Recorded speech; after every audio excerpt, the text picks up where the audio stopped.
hay kèกัน นั่งแกะ อันตัง นั่งจับประตูมันนั่งจับประตูมัน โอ้เอสกับเตอร์มันกัน นั่งจับประตูนี่เนี่ยนั่งจับประตูนี่เนี่ย นั่งร้านนั่น โอเค อืม con trai đã làm cho mẹ mất con hả lan trai đã làm cho mẹ mà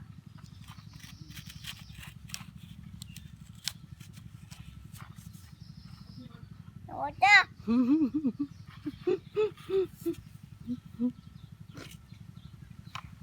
บนบดจ้า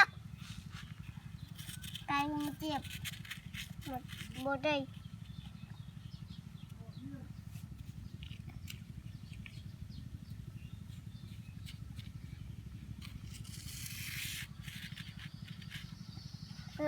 น้องนั่นเด้อ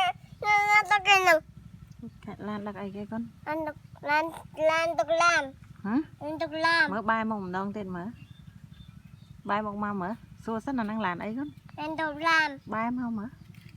lan ấy ร้านตกลาม lan đặt làm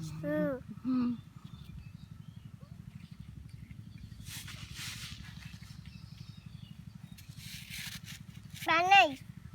ตะจิต mai vô để chạm lên nè con ตะนุ่น ra nên là ทำไมจะอะไรอะไรใช่อะไร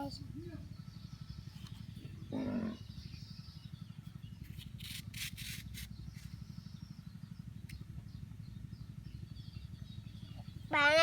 lan này